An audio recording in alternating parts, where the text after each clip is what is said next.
আজ এত টাকা কালেকশন করা হলো, কিছু মনে না করলে জানতে পারি আপনার হাদিয়া কত টাকা? ভাইরা আমার, আলহামদুলিল্লাহ, আল্লাহ শুকর। প্রথম কথা হলো যে ওয়াজ মাহফিলে বা দিনই কাজে, এমনি তো আমি ওয়াজ মাহফিলে যাই না। আপনাদের এলাকারই ভাই, কি নাম ওনার, হানিফ ভাই বোধহয়, হানিফ ভাই, উনি আমাদের অফিসে লোক পাঠাইছেন। তিনি বলতেছেন যে আমাদের অফিস থেকে লোক নাকি বলছে যে আমরা এই মাহফিল করব। এটা বহু কয়েক মাস আগের কথা, আমাদের মনে নাই। যেহেতু ভাই বলছেন, মুসলমান তো মিথ্যা বলবে না, তাহলে হয়তো আমাদের কেউ বলছে। আমরা সেই ওয়াদা রক্ষা করার জন্য আসছি। আসার ক্ষেত্রে আমি হানিফ ভাইকে আমার অফিস থেকে শর্ত দিয়ে দিছি যে মাহফিল করার পর আমাকে কোনো টাকা পয়সা, কোনো হাদিয়া দিবেন না। এই শর্তে আমি আসতে পারি। আলহামদুলিল্লাহ, ওনার সাথে আমার চুক্তি হয়েছে হানিফ সাহেবের কাছে, আমি খাবো না, কোনো হাদিয়াও নেব না। আলহামদুলিল্লাহ, আমি এখানে খানাও খাই নাই, হাদিয়াও নেব না, ইনশাল্লাহ চুক্তি করেই আমি আসছি।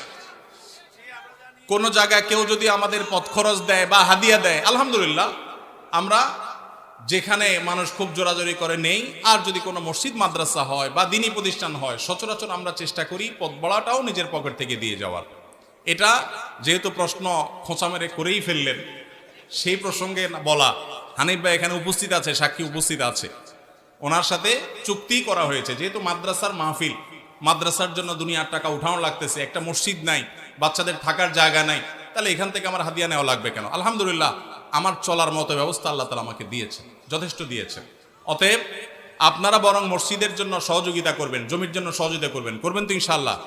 মাদ্রাসার ছাত্রদের থাকার ভালো ব্যবস্থা যেন হয়, সেজন্য সাহায্য করবেন, ঠিক আছে না ইনশাআল্লাহ? আর আমাকে হাদিয়া দেওয়া লাগবে না, ইমাম সাহেবদের বেতন বাড়াই দিয়েন। ইমাম সাহেবদের বেতন বাড়াই দিবেন তো ইনশাআল্লাহ? ইমাম সাহেবদের বেতন বাড়াই দেওয়ার তৌফিক আল্লাহ তাআলা আমাদেরকে দান করুন। ওলামা একরাম ওয়াজ মাহফিলে যারা আসেন, তাদেরকে সম্মানজনক হাদিয়া দিবেন। আমি নিচ্ছি না, আমার আলহামদুলিল্লাহ না নিলেও চলে, এবং মাদ্রাসার মাহফিল থেকে নেই না, অন্য কেউ জোর করলে হয়তো নেই। কিন্তু যারা অন্যান্য ভাইরা আসেন, ওয়াজ মাহফিল করেন, অনেকে আছে রাতে গাড়ি অ্যাক্সিডেন্টে মাহফিল থেকে যাওয়ার সময় পুরো গাড়ি শেষ হয়ে যায়, আছে না? অনেকে আছে গাড়ি অ্যাক্সিডেন্টে নিজে অসুস্থ হয়ে যায়, মারা যায়, রাত বিরাত জাগা লাগে, তাদেরকে সম্মান করবেন। কিন্তু এর মানে এই না যে চুক্তি করে লাখ লাখ টাকা ওয়াজ করে কামায়, এই ওয়াজ ব্যবসায়ীদেরকে আমি প্রশ্রয় দিতে বলি নাই।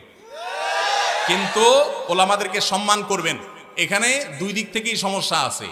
হুজুরদের অনেকে যেরকম চুক্তি করে, এটা যেমন একটা সমস্যা, আবার ওয়াজ মাহফিলের আয়োজক অনেকে আছে অনেক ধান্দা করে, সেটাও একটা সমস্যা।